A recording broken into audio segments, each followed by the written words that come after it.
Chris Ragsdale here, and I'm the founder of Piedmont Financial Consulting, and this is another episode of Financial Wellness Wednesdays. Today, we're going to be talking about the importance of spending time in the market.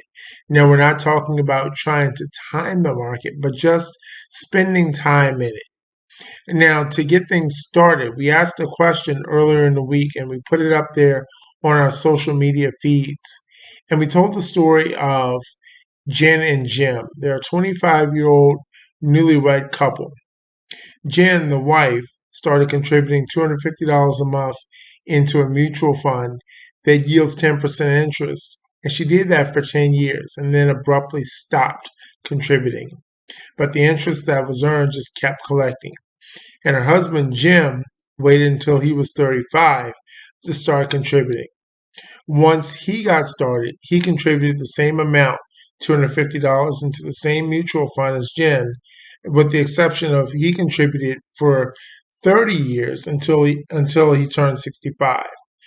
So these were two people, same age, investing the same dollar amounts into the same mutual fund. And we wanted to know who had the most money at the age of 65. And the answer is Jen, the wife. Now, I know that might seem kind of crazy, and I know the guys might find that to be kind of offensive, but it's true. She ends up with more money, and here's why. Even though she contributed roughly 2/3 less than her husband, she ended up with over 1/3 more than what he did.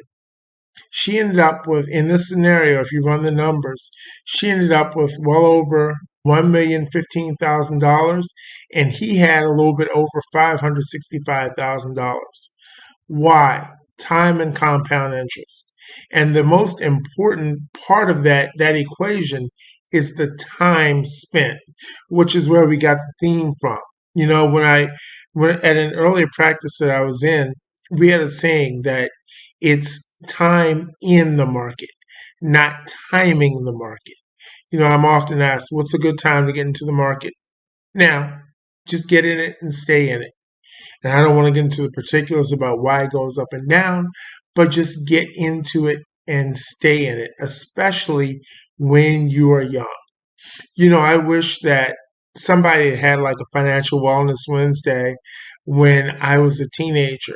You know, I started working when I was 14. I had my first job. It was a summer job in between my 8th and ninth grade years. And I know I made more than $250 a month there in that job. You know, what if somebody had told me, you know, just put some of that aside? Or what if when I was in the Marine Corps, you know, somebody had told me, put some of that money aside, you know, instead of me running around in the clubs in Southern California, where would I be if I had put some of that money aside? You know, I can guarantee I'd be a lot more advanced than where I am right now.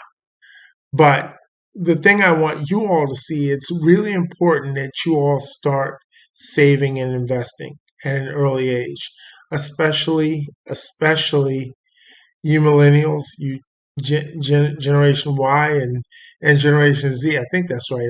I'm a Gen Xer. I'm 44 years old, but it's important. The younger you are, start saving early. So next week, what we're going to do is I'm going to be sharing how you can actually get your children to start saving and how it will be impactful for them. I'll even show some ways that they can access that money in retirement tax-free. You don't want to miss that. Once again, this is Financial Wellness Wednesdays. It's a service of Piedmont Financial Consulting. If you have any questions, go ahead and drop us a line. Yeah, the contact information is right down there at the bottom of the screen. And also, if you find this information to be beneficial, like and subscribe to our channel, and don't forget to share it. Hit that like button and subscribe to the channel. Again, this is Chris Ragsdale, founder of Piedmont Financial Consulting. We look forward to talking to you again real soon. Take care.